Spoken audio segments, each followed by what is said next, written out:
नमस्कार, आप सभी का स्वागत डीडी पॉडकास्ट में। आपके साथ मैं हूं मुकुल शर्मा। डीडी पॉडकास्ट में आज हम बात करेंगे, जब हम अपने देश की बात करते हैं, अलग अलग उत्पाद हम देखते हैं, लेकिन इन पर प्रमाणीकरण की जब बात की जाती है, एक निशान इन पर नज़र आता है और वही निशान आईएसआई नाम से भी लोग उसको जानते हैं, या जब हम कहते हैं हमारे स्टैंडर्ड्स क्या हैं उसके नाम से भी लोग जानते हैं।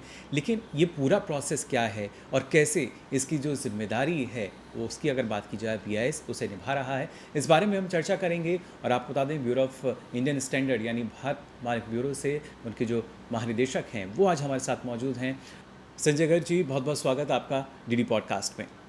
सबसे पहले संजय जी, आपसे मैं जानना चाहूँगा, जब हम भारतीय मानक ब्यूरो की बात करते हैं और एक बड़ा लंबा सफ़र रहा है इसका और बदलाव भी हमने इसमें देखे हैं, लेकिन कौन से ऐसे आज के समय में जो हमारे उद्देश्य हैं उसमें किस तरह का बदलाव आया है, और एक लक्ष्य हमारे पास अब नया है विकसित भारत का, तो क्या उसके उद्देश्य की तरफ भी हम आगे बढ़ रहे हैं? देखिए, विकसित भारत बाई 2047 का जो लक्ष्य हमारे माननीय प्रधानमंत्री जी ने रखा है, और जैसा कि आपको याद होगा कि अपने पहले ही भाषण में लाल किले से माननीय प्रधानमंत्री जी ने कहा था कि हमारे जो उत्पाद हैं उनमें ज़ीरो डिफेक्ट ज़ीरो इफ़ेक्ट जी। का उन्होंने नारा दिया था। तो ज़ीरो डिफेक्ट से उनका मतलब था कि वो क्वालिटी में एकदम नंबर 1 होने चाहिए, और ज़ीरो इफ़ेक्ट का मतलब था कि उसका इन्वायरमेंट पे या वातावरण पे कोई प्रतिकूल प्रभाव नहीं होना चाहिए। तो इस दिशा में काम करते हुए आज की तारीख में जब भारत एक लगातार एक आर्थिक शक्ति के रूप में उभर रहा है और एक विकसित देश के रूप में आगे बढ़ रहा है, तब भारतीय मानक ब्यूरो का दायित्व जो है वो बहुत ज़्यादा बढ़ जाता है।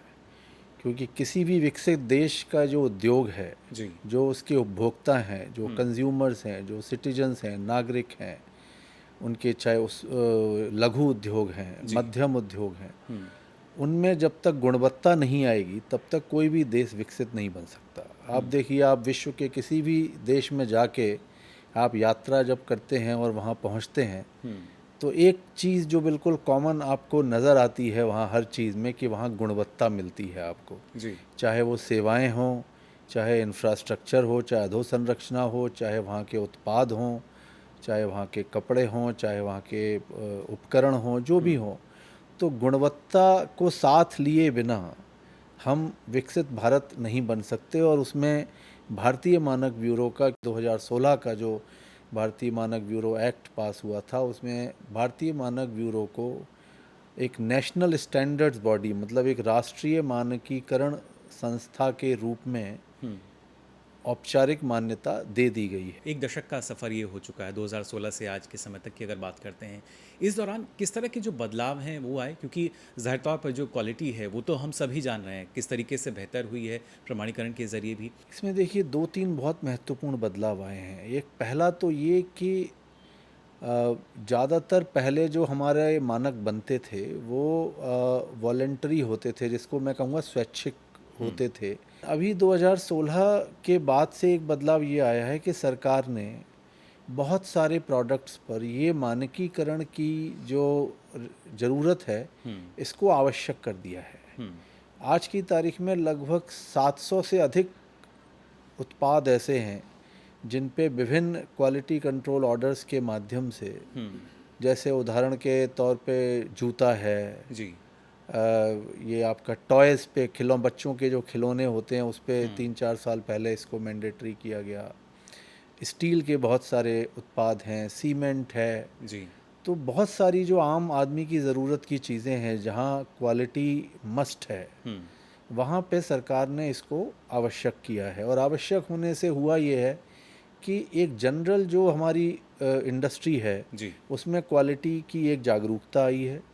अक्सर हम ये भी देखते हैं, जो भोक्ता हैं जल्दबाजी में कोई भी उत्पाद खरीद लेते हैं, उस तरफ उनका ध्यान नहीं जाता।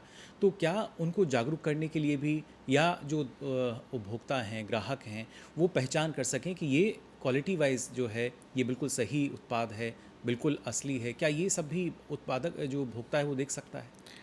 देखिए, इसमें दो चीज़ें हैं। एक तो ये है कि हम उपभोक्ताओं को जागरूक करने के लिए विभिन्न प्रकार के कार्यक्रम चलाते रहते हैं।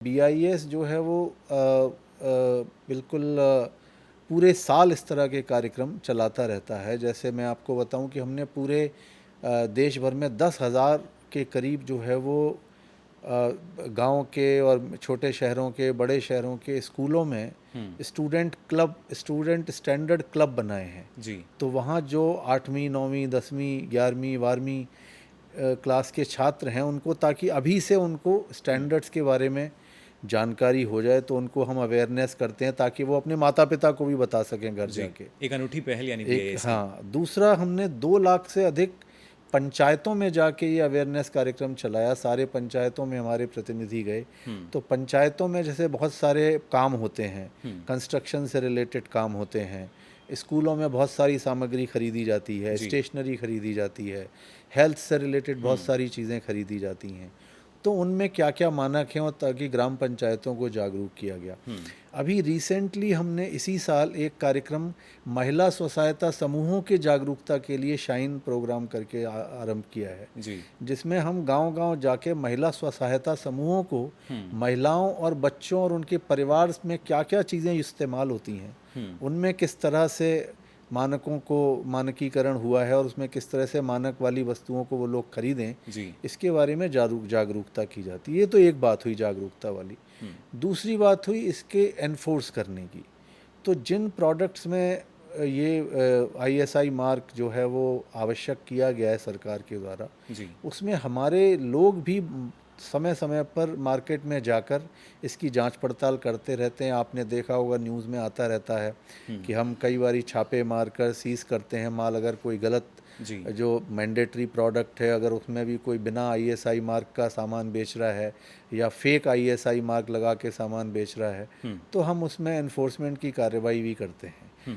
तीसरा चीज़ ये कि हमने इसमें डिजिटाइजेशन के माध्यम से भी एक पहल की है। हमारा एक BIS केयर ऐप है जिसमें सारे प्रोडक्ट्स के मानकों के सारा जानकारी उपलब्ध होती है। अब आप इसमें जैसे मार्केट आप गए किसी उत्पाद को खरीदने और आपने मान लीजिए प्रेशर कुकर खरीदना है, उसमें आपको कुछ ISI और CML नंबर एक लिखा रहता है हर प्रोडक्ट पे पीछे की तरफ हम देखते हैं। तो अगर आप BIS केयर ऐप में उस नंबर को डालेंगे तो उसकी सारी जानकारी आपको ऐप पे आ जाएगी कि इसका मैन्युफैक्चरर कौन है, इसका सर्टिफिकेशन कब तक वैलिड है, ये ISI सही है या गलत है।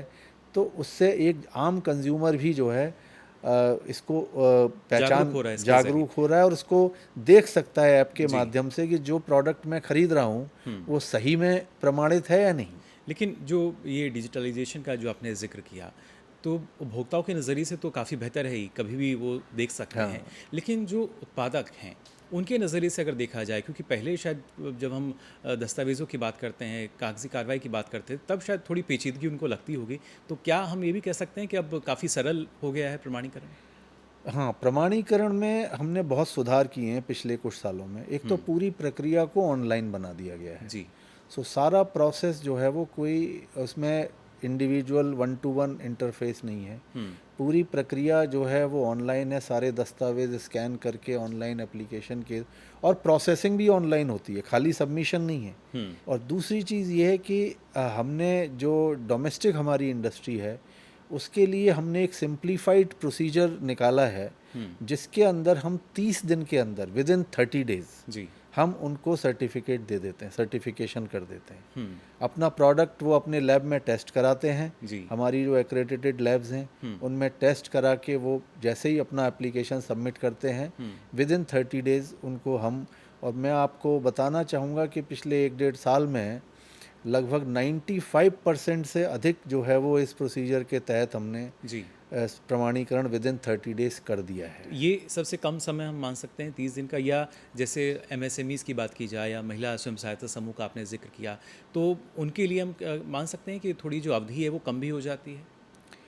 30 दिन मिनिमम लग जाता है क्योंकि उसमें बहुत सारे टेक्निकल डेटा होता है, बहुत सारा इंफॉर्मेशन होता है, और फिर हमारा BIS का एक आदमी जाके वहाँ फैक्ट्री विज़िट भी करता है। क्योंकि देखिए हम कंज्यूमर का जो भरोसा है या जो ट्रस्ट है वो हमारे लिए सबसे बड़ा इम्पोर्टेंट है। अगर हमने किसी चीज़ का प्रमाणीकरण कर दिया और बाद में वो चीज़ अगर सही नहीं निकली तो वो पूरा भरोसा जो है वो एक आम नागरिक का और कंज्यूमर का उस ISI मार्क से हट जाएगा। मेक इन इंडिया, आत्मनिर्भर भारत, इसके चलते हम कितना योगदान मान सकते हैं यहाँ पर BIS का, क्योंकि हमारे कई ऐसे उत्पाद हैं जो कि लगातार अब वैश्विक बाज़ार तक पहुँच बना रहे हैं, और क्या वहाँ पर एक बड़ा योगदान आप देखते हैं BIS का?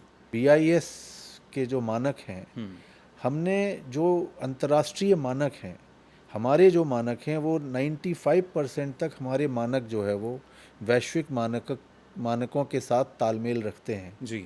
कुछ मानक ऐसे होते हैं जहां हमें अंतर्राष्ट्रीय मानकों से भी थोड़ा सा हम्म। परिवर्तन करना पड़ता है, क्योंकि हमारी भौगोलिक स्थिति अलग है, हमारे यहाँ बिल्कुल। क्लाइमेट अलग है, जी जी। हमारी कंडीशंस अलग हैं। हम्म। तो उस वजह से कुछ में चेंज करना पड़ता है, बट थोड़ा बहुत माइनर चेंज करके हम अंतर्राष्ट्रीय मानकों को हम्म। एडॉप्ट करते हैं। और जब हम अंतर्राष्ट्रीय मानकों को एडॉप्ट करते हैं, और नॉट ओनली एडॉप्ट करते हैं, हम अंतर्राष्ट्रीय स्तर पे जो मानक बनते हैं, जैसे अंतर्राष्ट्रीय संस्थाएं हैं, ISO हैं, जी IEC हैं, जी। वहाँ पे जो अंतर्राष्ट्रीय मानक बनते हैं वहाँ पे भी हम एक बहुत बड़ी भूमिका निभाते हैं। हमारे एक्सपर्ट जो है वो उन ऑर्गेनाइजेशंस की टेक्निकल कमिटीज़ में जाते हैं।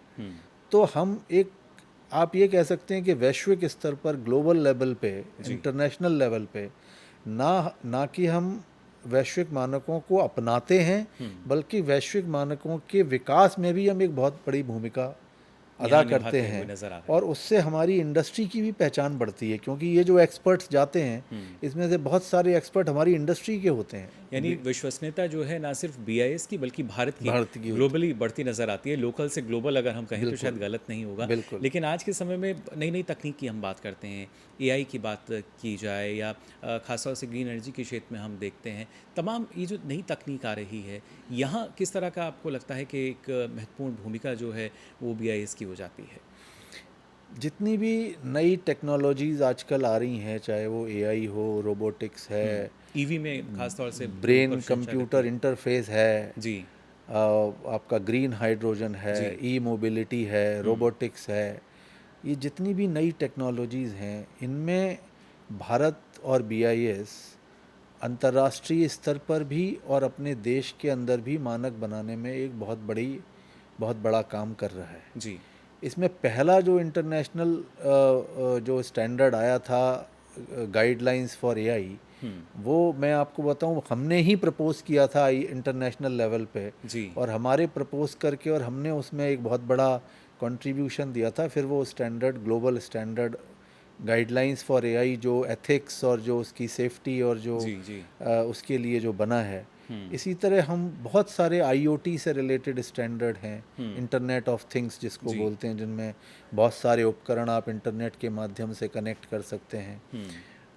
ये ब्रेन कंप्यूटर इंटरफेस एक नया, क्वांटम टेक्नोलॉजी एक नया फील्ड है, जिसमें हमने जो है वो अपनी टेक्निकल कमिटीज़ बनाई हैं जो इंटरनेशनल लेवल पे इसमें कंट्रीब्यूट कर रही हैं। और भारत, जैसे कि आप जानते हैं कि AI के क्षेत्र में दुनिया में एक अग्रणी स्थान रखता है, और इसमें भारत की काफ़ी सुनी भी जाती है जब अंतर्राष्ट्रीय मंचों पर हम इनके स्टैंडर्ड्स बनाने में अपने एक्सपर्ट्स को भेजते हैं। क्योंकि दुनिया विश्वास करती है भारत पर, और जिस तरीके से जो विश्वास है कहीं ना कहीं BIS की वजह से और बढ़ता हुआ नज़र आता है।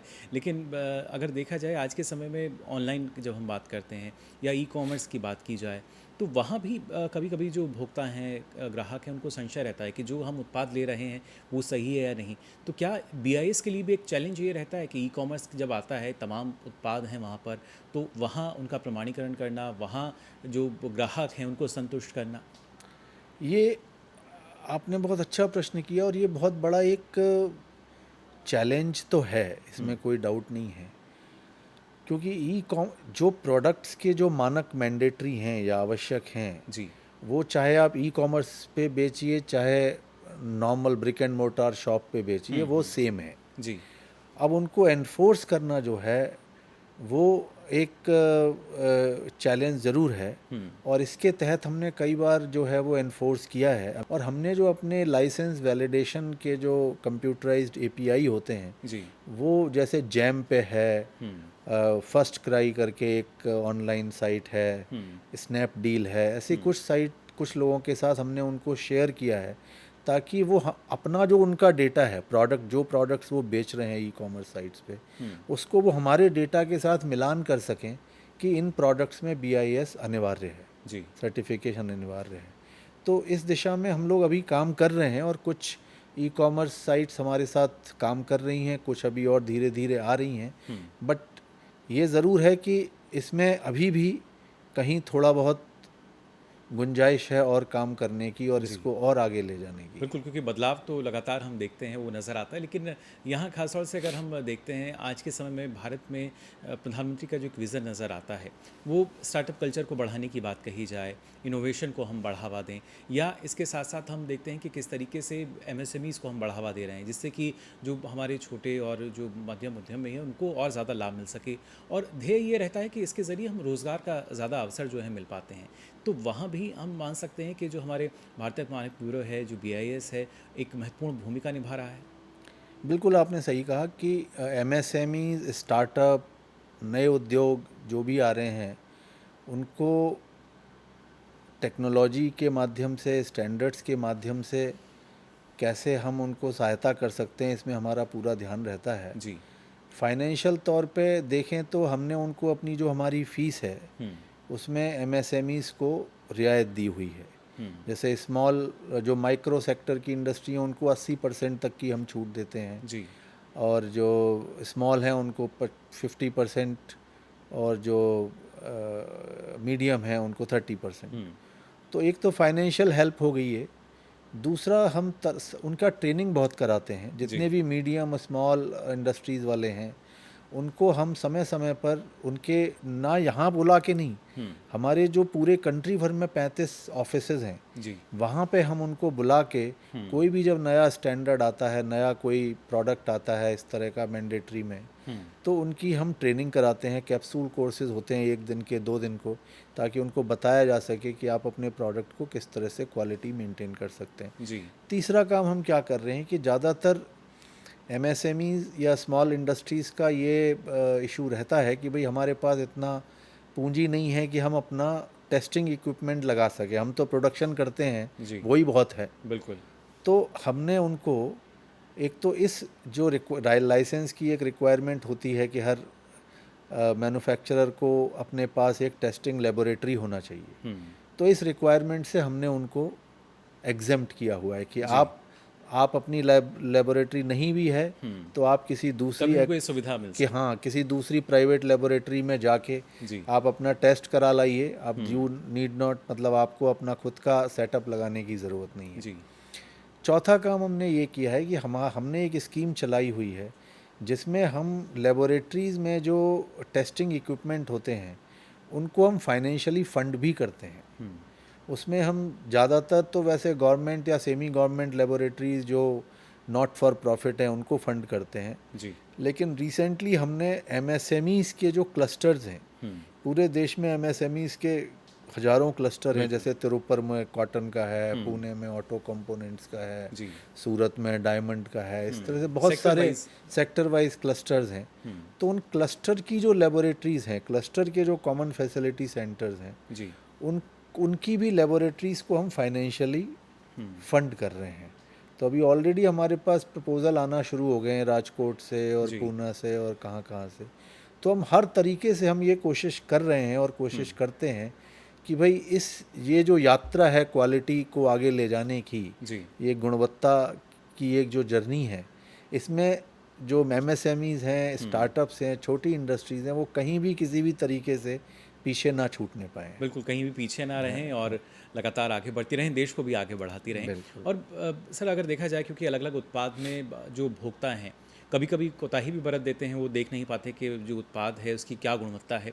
लेकिन सोने की अगर बात करें, गोल्ड की अगर बात की जाए, वो वहाँ शायद हर कोई है कि जो कि उसकी गुणवत्ता परखना चाहता है, और उसको हॉलमार्किंग ने काफ़ी हद तक आसान अब कर दिया है, बिल्कुल सरल कर दिया है। किस तरीके से जो हॉलमार्किंग के निर्णय की बात की जाए, या आने वाले समय में और कैसे हम मान सकते हैं कि और बेहतर बदलाव जो हैं वो हमें नज़र आएंगे? देखिए, गोल्ड ज्वेलरी की हॉलमार्किंग लगभग 4-4.5 साल से चल रही है मैंडेटरी तौर पे। उसके पहले वॉलंटरी हुआ करती थी, और आज की तारीख में हम लगभग 13-14 करोड़ ज्वेलरी आइटम्स हर साल हॉलमार्क करते हैं। अभी हॉलमार्किंग की प्रक्रिया पूरे देश में आवश्यक नहीं हुई है। लगभग 390 जिलों में अभी मैंडेटरी है। जी। अब इसमें हॉलमार्किंग सेंटर्स होते हैं जो हमारे नहीं हैं, प्राइवेट हैं, जिनको हम खाली रिकॉग्निशन या एक्रेडिटेशन करते हैं, तो उसके ज़रिए ये हॉलमार्किंग का काम होता है। अब इसमें हमने 2-3 बदलाव रिसेंटली किए हैं, जिसके क्या होता था कि इसमें पहले एक शिकायत आती थी कि कुछ ज्वेलर जो है या कुछ हॉलमार्किंग सेंटर्स फर्जी हॉलमार्किंग जी। नंबर लगा देते हैं, या एक ही नंबर का है वो 10 आइटम पे लगा जी, दिया। यानी अगर ग्राहक चेक भी कर रहे हैं तो उनको हाँ, थोड़ा सा तो मुश्किल। वो एक दिक्कत आती थी। अच्छा, ये मैंने जो बताया आपका BIS केयर हमारा जो ऐप है, उसमें भी डाल के कोई भी उपभोक्ता जी। ये देख सकता है कि ये जो है वो हॉलमार्क कहाँ से हुआ है, कब हुआ है, जी, क्या है, वो सब डिटेल उसमें आ जाता है। यानी अगर गोल्ड का आइटम हमने कोई लिया है और हाँ, इसमें हमारे पास आपके पास पीछे, हॉलमार्किंग ज्वेलरी आप तो खरीद ऐप के रहे ज़रिए हैं, उसको हम चेक तो कर ऐप सकते हैं। के ज़रिए एक HUID नंबर होता है, उसमें 6 डिजिट का अल्फ़ा न्यूमेरिक, जी। वो नंबर आप डालेंगे ऐप में तो उसका डिटेल आ जाता था। अब उसमें हमने 2 बदलाव किए हैं कि पहले तो उसमें बाकी डिटेल आता था कि वो कब हॉलमार्क हुआ, किसने किया, क्या किया, एंड जी। All that. अभी उसमें हमने रिसेंटली ये चालू किया है कि उसका वेट और उसका डिज़ाइन, मतलब उसका पिक्चर भी उसमें रजिस्टर हो जाएगा। जी। तो ताकि फिर ये नहीं हो पाएगा कि जैसे आपने मान लीजिए सोने की चूड़ी का हॉलमार्क नंबर किसी नेकलेस पे लगा दिया, क्योंकि वो फिर मैच नहीं करेगा। सही नंबर सही उत्पाद पे सही नजर आएगा। नंबर सही उत्पाद पे। तो ये अभी हम लोगों ने रिसेंटली शुरू किया है, पिछले 2-3 महीने से, जी। और इसका काफ़ी अच्छा रिस्पांस जो है वो आ रहा है। और एक और चीज़ शुरू करने जा रहे हैं जो अभी पायलट बेसिस पे, वॉलंटरी बेसिस पे शुरू किया है। थोड़ा सा रेजिस्टेंस है ज्वेलर्स का, बट हाँ, हमें लगता है कि धीरे धीरे हम उसको उनको मना लेंगे। जी।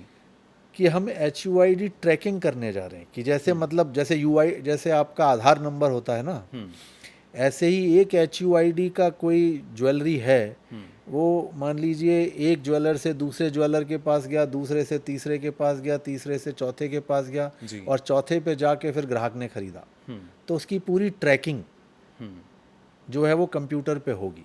जी, तो उससे यानी क्या, उसकी सारी जानकारी भी हाँ, अब सामने उसकी रहेगी। ऐप में आ जाएगी वो। तो उससे जो थोड़ा बहुत डुप्लीकेशन और थोड़ा बहुत जो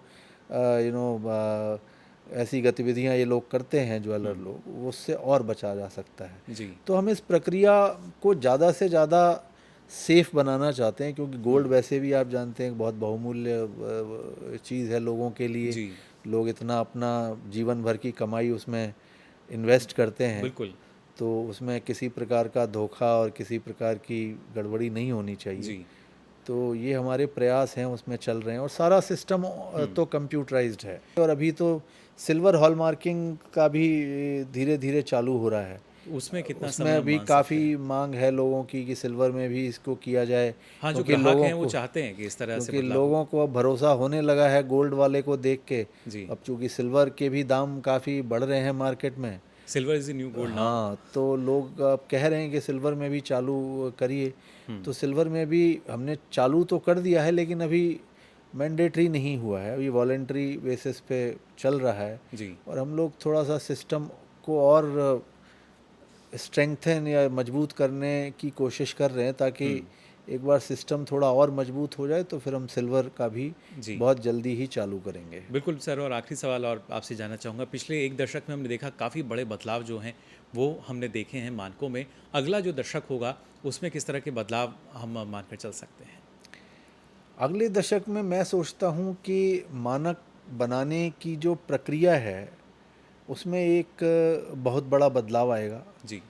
ऑनलाइन और डिजिटल प्रोसेसेस के माध्यम से, जो अभी लगभग हमें मानक बनाने में 6 महीने से 1 साल का समय लगता है किसी भी नए प्रोडक्ट के लिए मानक बनाने में, क्योंकि सारी प्रक्रिया जो है वो इंक्लूसिव और कंसल्टेशन पे बेस्ड होने के कारण जी। उसमें काफ़ी समय लग जाता है। तो उसको हम डिजिटाइज कर रहे हैं।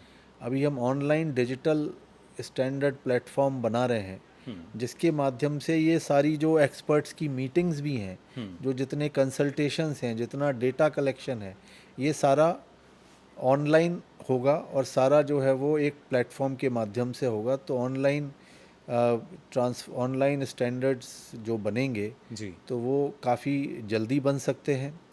दूसरा जो चेंज आएगा वो मुझे लगता है कि सर्टिफिकेशन में आएगा, क्योंकि प्रमाणीकरण की जो प्रक्रिया है और प्रमाणीकरण का जो प्रोसेस है, जैसे जैसे हमारी इंडस्ट्री और मैच्योर होती जाएगी, जैसे जैसे हमारे उद्योग क्वालिटी और गुणवत्ता की तरफ आगे बढ़ेंगे, जी। तो हम भी धीरे धीरे सेल्फ सर्टिफिकेशन की तरफ मूव कर सकते हैं, जैसा कि अन्य विकसित देशों में होता है। जी। कि भाई जैसे आप इंडस्ट्री चलाते हैं, आपको बीआईएस के पास सर्टिफिकेशन मांगने की ज़रूरत नहीं है। आप खुद ही आप सारे प्रोसेस फॉलो कीजिए जी। और आप एक अपने आप से ही एक डिक्लेरेशन कर दीजिए कि भाई हाँ, मैं ये स्टैंडर्ड फॉलो करता हूँ और मेरा उत्पाद जो है वो ये आईएसआई स्टैंडर्ड के तहत बना हुआ है। बिल्कुल। अब ये एक एडवांस्ड लेवल की सोच है, जी। जो कुछ विकसित देशों में उस तरह के प्रोसेस हैं, अभी हमारे यहाँ नहीं है। बिल्कुल, लेकिन हम उम्मीद यही करते हैं कि जो जिस तरीके से विकसित देशों में पूरी प्रक्रिया रहती है वो हमारे देश में भी नज़र आएगी, क्योंकि विकसित भारत विज़न जो है भारत का भी है, उस दिशा में हम आगे बढ़ रहे हैं बीआईएस के योगदान के साथ। फिलहाल संजय जी, आपने इतनी महत्वपूर्ण जानकारी डीडी पॉडकास्ट में हमारे दर्शकों के साथ साझा की, इसके लिए आपका बहुत बहुत धन्यवाद। Thank you. तो भारत जिस रफ्तार से लगातार आगे बढ़ रहा है, विकास हम यहाँ पर देख रहे हैं, और उस विकास में अगर देखा जाए एक महत्वपूर्ण साझेदार के रूप में बीआईएस जो है वो नज़र आता है, क्योंकि अगर मानक नहीं होंगे तो हमारे उत्पाद हम ना सिर्फ दूर देश तक नहीं पहुंचेंगे, बल्कि उसके साथ साथ जो उत्पादन की हम बात करते हैं, मैन्युफैक्चरिंग की बात करते हैं, भारत जो कि एक मैन्युफैक्चर हब के रूप में अपने आप को विकसित कर रहा है, वहाँ भी सीधे तौर पर इसका लाभ मिलता हुआ नज़र आता है। तो आज के लिए डीडी पॉडकास्ट में बस इतना ही। दीजिए अनुमति। नमस्कार।